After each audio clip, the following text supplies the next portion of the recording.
স্বপ্নার পাকশালা থেকে স্বপ্না বলছি।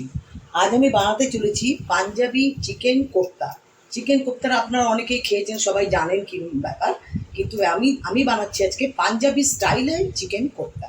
সেজন্য ইনগ্রিডিয়েন্টস লাগছে আমার, প্রথমে আমাকে 2 কাপ পুদিনা পাতা নেবেন আর 1 কাপ ধনে পাতা, কোরিয়েন্ডার লিভস নিয়ে এই দুটোকে একসাথে আপনি একটু বাটার দেবেন, দিয়ে একসাথে গ্রাইন্ড করে এই যে আমি পেস্ট বানিয়েছি দেখতে পাচ্ছেন, এই পেস্ট বানিয়েছি, এটা বানাবো।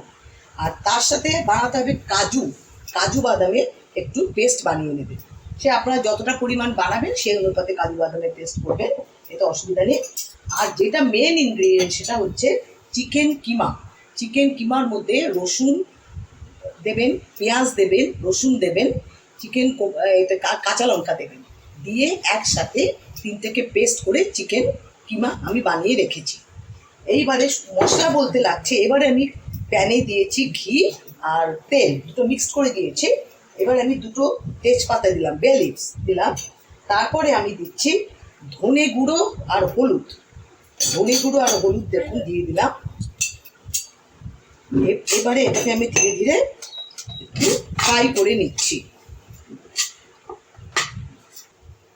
যেটা কোরিয়েন্ডার পুদিনা যে পেস্টটা আমি বানিয়েছিলাম, ওই পেস্টটা দিয়ে দেবো। এইটা আমি কিছুক্ষণ এটা আগে যখন দেখবেন তেল বা ঘি ছেড়ে দেবে, তখন এটা দেখবেন এই পেস্টটা হয়ে গেছে, ধরতে হবে। তখন আমি নেক্সট স্টেপে করবো। এবার আমি আরেকটু জল দিলাম, কারণ আমাদের কোফতাগুলো তো বয়েল হতে হবে, তার জন্য পরিমাণ মতো জল। এবারে আমি চিকেনের যে ব্যাটারটা করে রেখেছি, ওটা দিয়ে আমি একটা একটা করে কোফতার শেপে এগুলো এর মধ্যে দিয়ে দিচ্ছি। এবারে আমি এর মধ্যে একটু গরম মশলা দিয়ে দিই।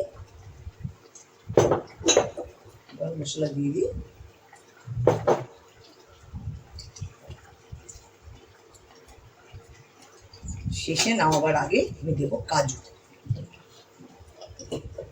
ঢাকা দিয়ে এবারে লাস্ট স্টেপ এসে গেছে। এবারে আমি কাজু বাদাম যেটা পেস্ট করে রেখেছিলাম আপনাদের বলেছি, ওটা আমি এর মধ্যে দিয়ে দিলাম।